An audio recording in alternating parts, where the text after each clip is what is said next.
Lepo pozdravljeni. Se kdaj sprašujete o kakovosti slovenskega šolskega sistema ali morda o tem, da bi se izobraževali izven meja lastne države? Se čudite, kakšna izmišljotina je bolonski proces, ki je svoje mesto dobil tudi na vseh slovenskih visokošolskih ustanovah? Razmišljate, kako s solidno izobrazbo priti na trg dela in biti na njem uporabni? Se vam poraja ideja, da bi se prijavili na razpis za delovno mesto v kateri drugi državi članici Unije, pa ob tem ne veste, koliko velja izobrazba, ki jo imate? Na takšna in podobna vprašanja bomo skušali odgovoriti v naslednjih minutah. Še prej pa poglejmo, kako na izobraževalni sistem in na njegovo povezanost s trgom dela gledate vi. Zelo malo se dela na praksi. Mislim, to se pravi hkratno povezovanje kvalitetnega študija s kvalitetnimi delovnimi mesti, se pravi vsaj torej, na nivoju študentov, ki se učijo, ki se priučujejo, ki imajo mentorja, torej naj bi ga imeli, je tukaj v bistvu tako rekoč nič ni narejenega. Mogoče bi bilo mogoče več prakse, samo je pa vprašanje, kdaj to speljati, ker teorijo moraš znati, če ne enostavno ti praksa ne gre. Velik korak bi naredili, če bi znali povezati študenta z prakso na področju študija, se pravi, ki mu nekako pripada, ker bi v bistvu bila praksa dopolnitev študiju. Bi se to mogli mečkam več še v praksi, da bi lažje otroci tudi prišli do nekih vrednot za tisto, kar študirajo, da vejo biti sploh drugače pa, ko grejo iz šolskih klopi direkt, mislim, da jim je kar težko. Kakovost bi bila v redu, bolj je problem, ker imam občutek, da jih ne naučijo povezovati.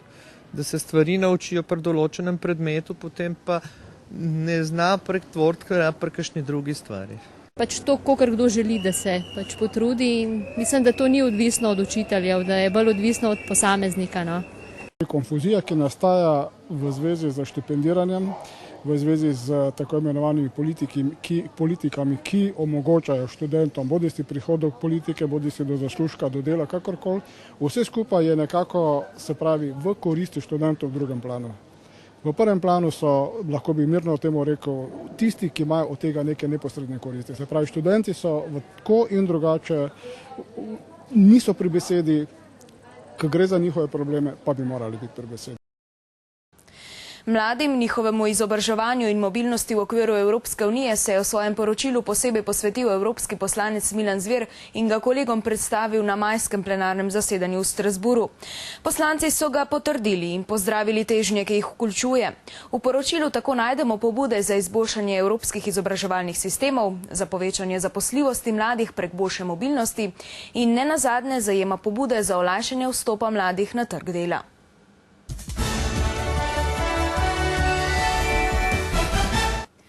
V studiu pozdravljam evropskega poslanca Milana Zvera, s katerim bo vas pregovorila o poudarkih poročila Mladi in mobilnost. Lepo pozdravljeni in dobrodošli. Dobar dan.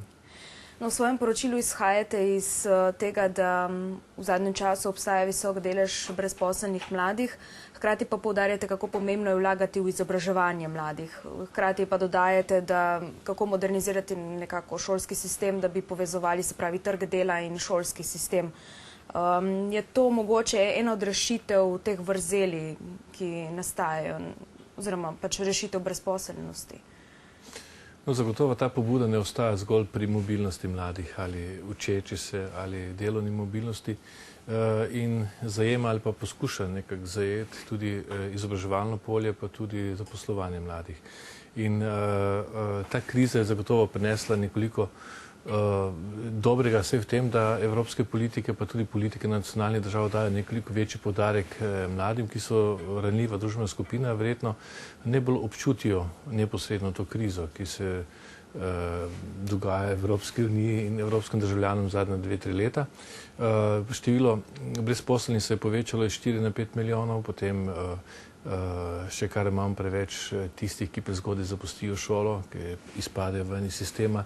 Skratka, kljub demografski krizi in ostareli družbi, ki je v Evropi in Evropi, kjer ni mladih praktično, imamo kar precej mladih, ki niso vključeni v družbo na ta ali drugačen način, ali so brezposelni ali so izven šolskega sistema in seveda tega si ne moramo privoščiti. Zaradi tega je treba nujno modernizirati ne samo trg delovne sile, delovni trg, ampak tudi izobraževalne sisteme. Ti morajo producirati seveda take profile, ki bo družba ali pa ekonomija rabila, potrebovala. Ne? In to pomeni, da je treba ta prepad med šolstvom in pa ekonomijo in družbo na drugi strani nekoliko zmanjšati. Šolske sisteme treba odpreti, trg dela narediti bolj fleksibilen in mladi bodo v takih pogojih seveda lažje delovali in kriza jih ne bo tako pestila. Pa tudi sicer, ko ni bilo krize, recimo 4-5 let nazaj, je prav tako bilo preveč mladih brezposelnih, zdaj je delež brezposelnosti v populaciji mladih 21%, prej je bilo 16-17% in tudi to je preveč.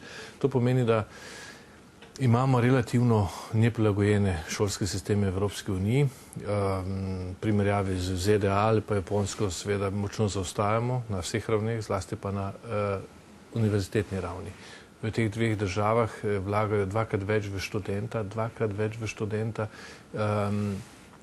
tudi sicer dajo veliko pozornost terciarnemu izobraževanju. Že sedaj imajo ZDA 40% mladih od 30 do 34 let, ki imajo visoko izobrazbo, na Japonskem celo 50%. Pri nas pa v Evropski uniji pa komaj 31%.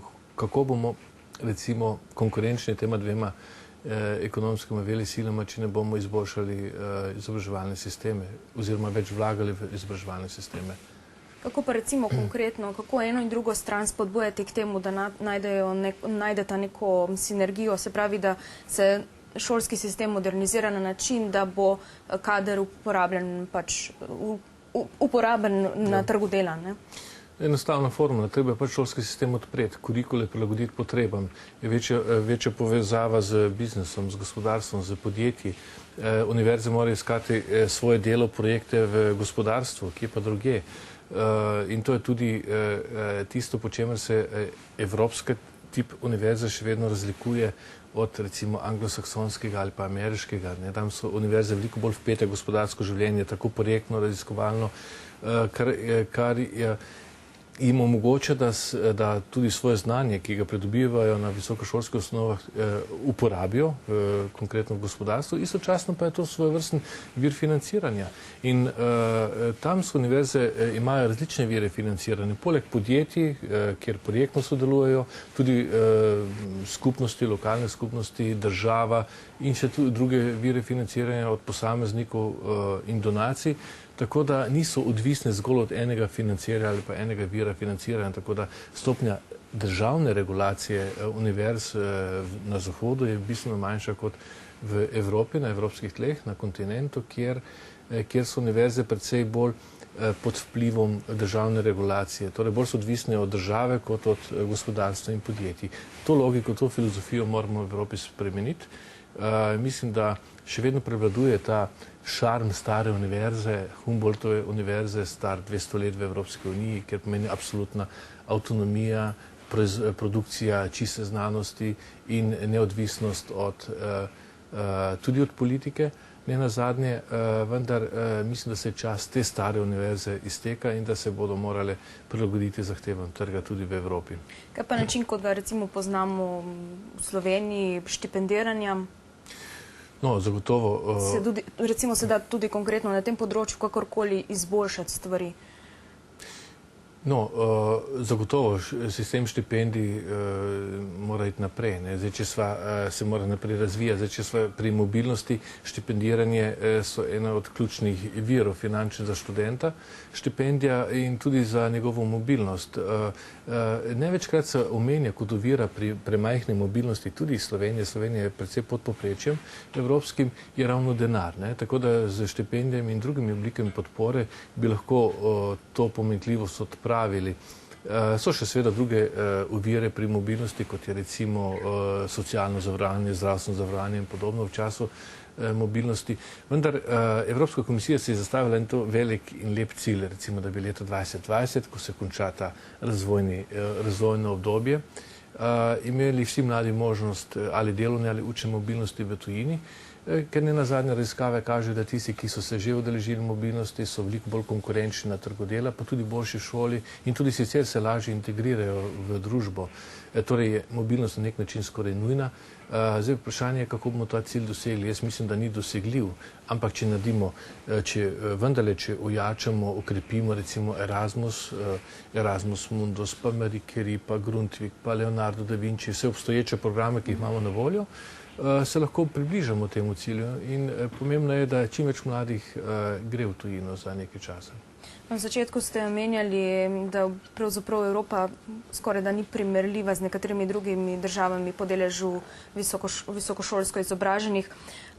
Ampak zakaj se daje tak poudarek na to, če po drugi strani upada zanimanje za poklicno izobraževanje, se pravi za tiste programe, ki dajejo v bistvu operativni del delovne sile, se pravi pač na trg dela pošiljajo operativne kadre. Ni morda bojazni, da bi bilo na trgu dela previsoko izobraženih? No, te bojazni ni nikoli. Potem visoko izobraženi delajo dela, ki zahteva nižje kvalifikacije, recimo. Ampak vendarle razumem poanto vprašanja. Mi bi morali morda prevzemati nekoliko več vzorcev iz nemškega dualnega sistema poklicnega izobraževanja. To pomeni, da Nemci imajo pač poudarek je na izobraževanje skozi delo in ob delu. In to pomeni, da vzgojijo na področju poklicnega izobraževanja kader, ki je praktično takoj primeren, da ga vključijo v delovni proces. So pa države, ki dajo večji poudarek splošnemu izobraževanju, generičnim splošnim kompetencam, ne toliko specialnim in strokovnim, kjer imajo mladi v začetku težave dobiti službo ustrezno. Torej je prehod iz izobraževalne sfere na polje trga dela težji.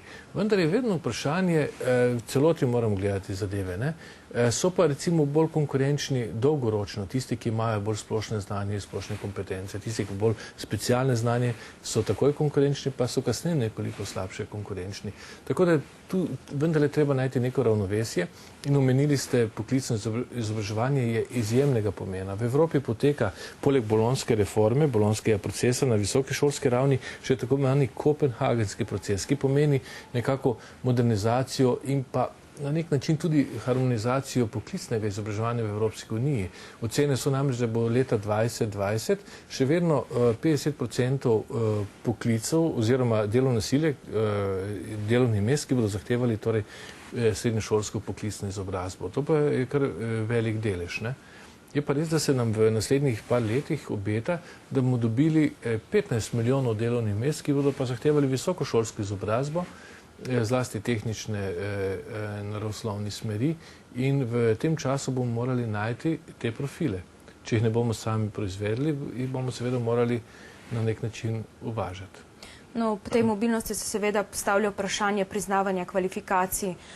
K temu naj bi težil nedavno, vsaj v Sloveniji, nedavno uveden bolonjski sistem izobraževanja, pa vendarle se zdi, da vsaj pri nas recimo še doživlja porodne krče, se pravi, da ne dosega še svojega namena in torej nekdo, ki se recimo konkretno iz Slovenije prijavlja na nek razpis mednarodni, ne ve pravzaprav, kakšne kvalifikacije bi veljale v nekih merilih evropskih. Res je, priznavanje kvalifikacij oziroma medsebojno priznavanje kvalifikacij med državami in članicami je velik problem. Torej, problem pri formalnem priznavanju, formalni izobrazbi, kaj šele pri neformalni ali priložnostni. Tudi ostali deli izobraževanja, mi se ne izobražujemo zgolj skozi šolstvo, ampak imamo tudi neformalne oblike izobraževanja in pa priložnostne in tudi te mora trg priznavati in države članice med seboj tudi. Zdaj, v letu 2008, v času slovenskega predsedovanja, smo poslali v uradni list en pomemben dokument, mehanizem, ki se mu reče Evropski kvalifikacijski okvir. To je velik model, ki naredi dela primerljive vse poklicne kvalifikacije v Evropski uniji. To pomeni zdravnik v Grčiji, splošne prakse recimo, bi moral imeti približno enake kompetence in izkušnje kot recimo kakšne druge države članice ali pa učitelj in podobno. To je izjemno pomemben mehanizem. na podlagi katerega lahko potekajo primerjave in tudi priznavanja različnih kvalifikacij. Seveda pa je potrebno temu prilagoditi tudi šolske sisteme. Omenili ste bolonjsko reformo, ki je tekla prvo desetletje, marsikdo ni zadovoljen, ampak vendarle v tem času je 95% visokošolskih zavodov v okviru Evropske unije uvedlo dvostopenjski bolonjski sistem. Tudi programe so začeli pripravljati na podlagi bolonjskih kriterijev in tako naprej. Tako da na nek način nastaja tudi visokošolski evropski prostor. In bolj, ko bo razvit, lažje se bodo seveda poklicne in druge kvalifikacije med seboj primerjale. Kaj pa vrzel, ki nastaja, recimo, če vzamemo spet primer Slovenije, starih predbolonjskih programov, ki iščejo priložnosti recimo v mednarodnem prostoru? Kako je recimo v tem primeru s priznavanjem kvalifikacij? Obstaja se teži k nekemu enotnemu sistemu? Tukaj smo Slovenci to debato rešili 2007 in druge države pač bi morale povzeti naše rešitve, sicer ne bo šlo, torej status univerzitetne izobrazbe ali pa visokošolsko strokovne in podobno. No, sicer pa v poročilu omenjate tudi, koliko bi bil približno optimalen strošek oziroma optimalen vložek v razvoj kadrov oziroma v izobraževanje. Omenjali ste 2% bruto domačega proizvoda. Kaj spada v ta okvir? To je seveda delež javnih sredstev za visokošolsko izobraževanje. Recimo nižje je pa med 5 in 6% bruto domačega proizvoda. Tukaj je celoten strošek za izobraževalno politiko praktično in za izobraževanje za celotno populacijo, vključno z vseživljenjskim izobraževanjem. No, pomembno je, da se poveča torej ta delež javnih sredstev, pa tudi drugi viri, tudi zasebni sektor. Zlasti na področju visokega šolstva nam manjkajo financiranje recimo podjetij in pa naročnikov raznih projektov, v kateri se vključujejo univerzitetni inštituti. No, sicer pa, ko recimo predlagani ali pa že obstoječi nacionalni program visokega šolstva slovenski obravnava točke, na katere recimo opozarjate v svojem poročilu? No, zdaj še v razpravi in tudi na podlagi tega strategije nastaja novi visoki šolski zakon, kolikor vem, kljub temu, da še je strategija v razpravi, ne vem točno, kaj bo prinesla, vendar ne bi bilo dobro, da bi bila taka, kot kažejo prvi podatki, da bi se visokošolski prostor nekoliko zaprl, da bi javna univerza imela ali pa javno visokošolstvo pretiran monopol na trgu. Mislim, da bi morali razvijati tudi pluralne oblike, omogočiti tudi zasebno šolstvo, ki je v vzponu povsod po svetu, tudi v Evropski uniji. Nedavno tega sem bil na konferenci v Berlinu, kjer smo obravnavali dileme razvoja zasebnega visokega šolstva in imajo podobne dileme tudi v drugih državah. Recimo Nemčija je zelo primerljiva z Slovenijo po deležu in pa po strukturnih problemih, s katerimi se srečuje visoko šolstvo, zasebno šolstvo. Ampak posod je pa, to velja tudi za nižje ravni izobraževanja, velja neko splošno pravilo. Zasebno šolstvo, zasebni del samo obogati javni del šolstva. No, gospod Zver, hvala, da ste si vzeli čas in nas obiskali. Hvala za vabilo.